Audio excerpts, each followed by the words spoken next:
Hi, I'm Al Brooks, and today is July 21st, 2013.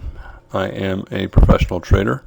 I've traded for my accounts for about 26 years now, and I've had a number of requests from people asking me to speak more about foreign exchange, the Forex market, so I'm using this blog today to do that. Earlier this week, I gave a webinar for Futures Magazine and Traders Expo.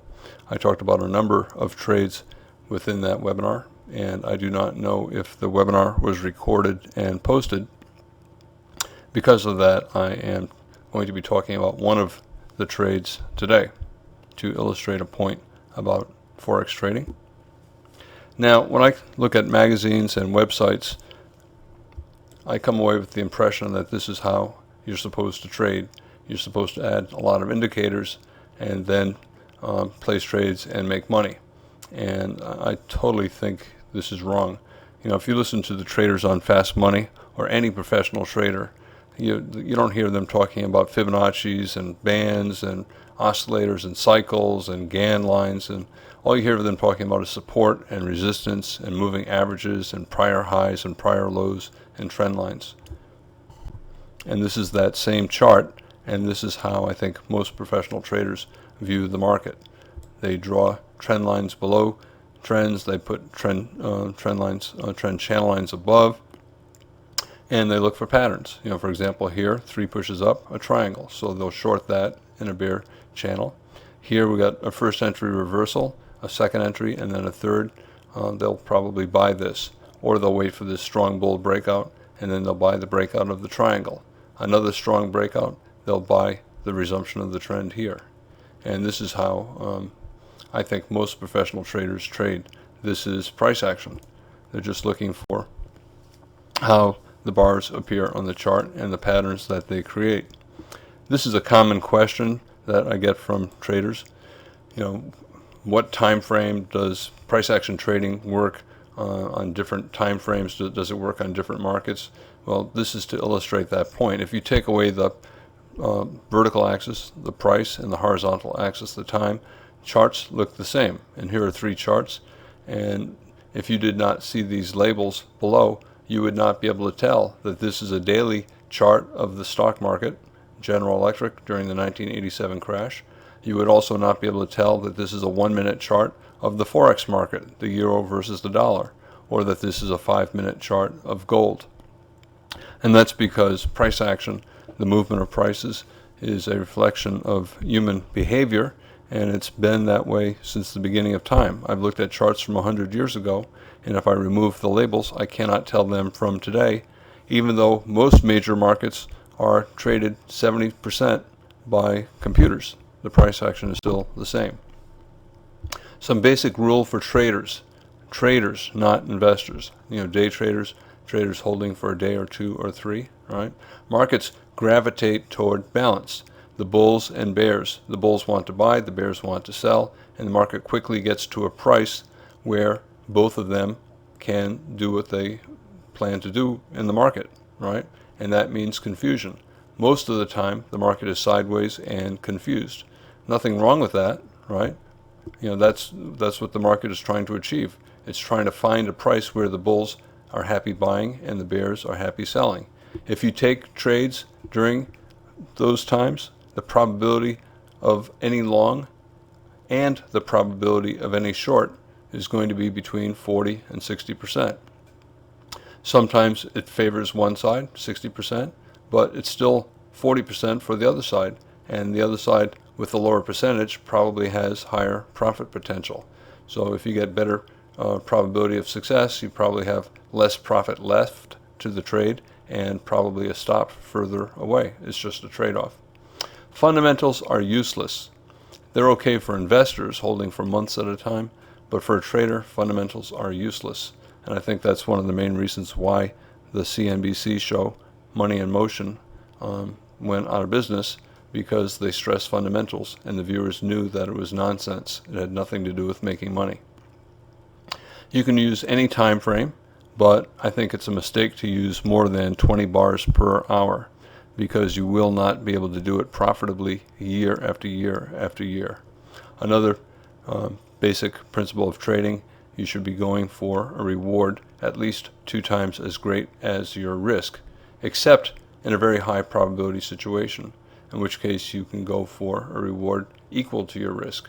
Remember, the higher the probability, the lower the reward relative to risk, because otherwise the trade would be too perfect, and perfect trades cannot exist because there has to be someone to take the other side, and there would be nobody to take the other side. I'm simple when it comes to how I view markets. They're either trending or they're in a trading range. A trend begins with a breakout.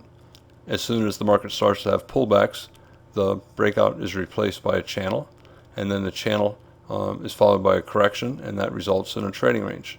And then eventually you get another trend. You get a breakout in either direction. I spend 99% of my minutes during the day looking at a 5-minute E-mini chart. But every 5, 10, 15 minutes, 20, 30 minutes, depending on how active the E-mini is, I'll take a look at this window, which has 6 charts: the bonds, gold, the euro versus the dollar, Forex, the dollar versus the yen, Forex, crude oil, and natural gas. Most of the time, the market looks like this, and I don't trade it. All right, when it's like this, I don't trade it. Here, I don't trade it. This is where I make my money. Right? This is where I make money. This is where I make money. It's hard to sit there for an hour or two at a time waiting for these brief breakouts, but that's what you do if you want to make money. So when I look at the chart, and if I see the early stage of a breakout, I'll place a trade. So I glance over at these charts, many times throughout the day, just for 2 seconds at a time, looking to see if one of them is in the early stages of a breakout, and if it is, then I'll place a trade. For example, here's the euro versus the dollar, and you can see it's sideways, and we have a wedge bear flag, 3 pushes up, 1, 2, 3, and instead of a bear breakout, we have a bull breakout. Had I noticed this chart at this point, as this bar is forming, I would wait for the close. If it closed in the top half, top third, I'd buy the market and put a stop 1 tick below. If I happen to see the chart at this point, I'd buy that close and put a stop below the bottom of the breakout, which is below the low of this bar. Now this bar is interesting. Closed in the middle, actually it closed below the midpoint, closed below this high, and a fairly prominent tail. And you look back and you say, well, that's a fairly prominent tail, and so is that.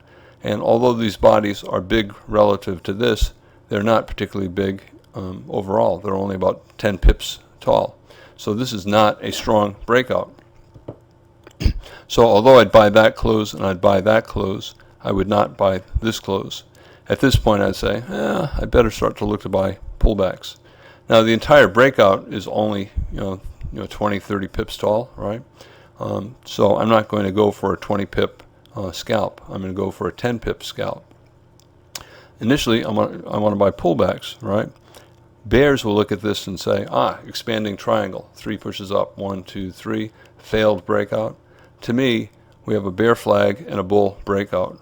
Whenever you have a bear flag and a bull breakout, the market usually has 2 legs up. That means that there will be a pullback and then a second attempt up. I want to buy the pullback.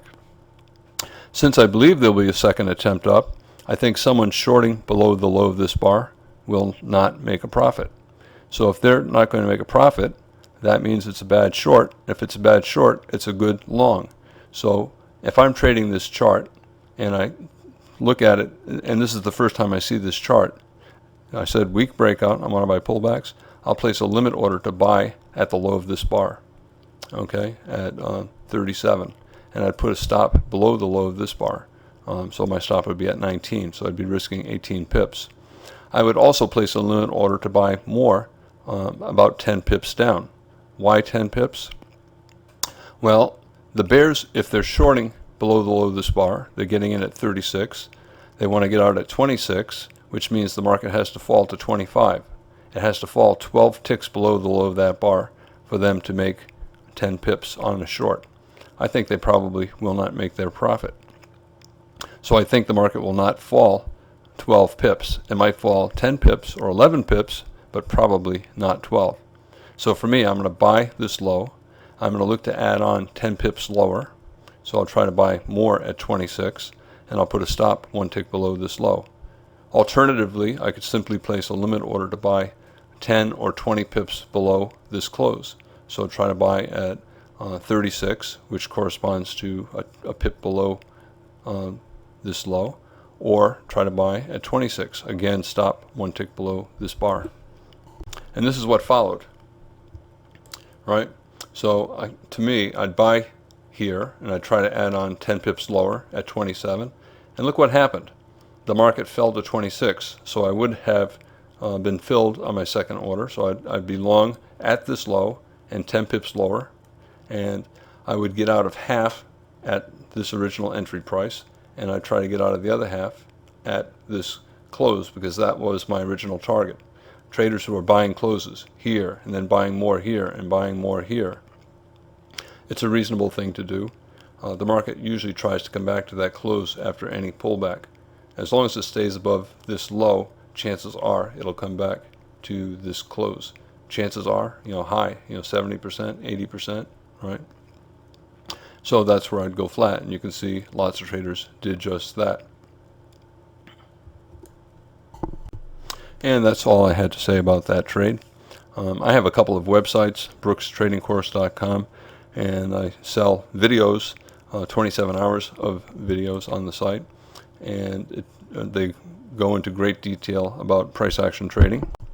I have a second website, brookspriceaction.com.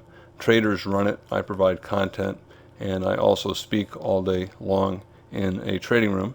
I talk mainly about the E-mini, but I sometimes talk about commodities and stocks, and I talk about trades. And again, everything that I do is on price action trading. And I appreciate your time and attention. Thank you.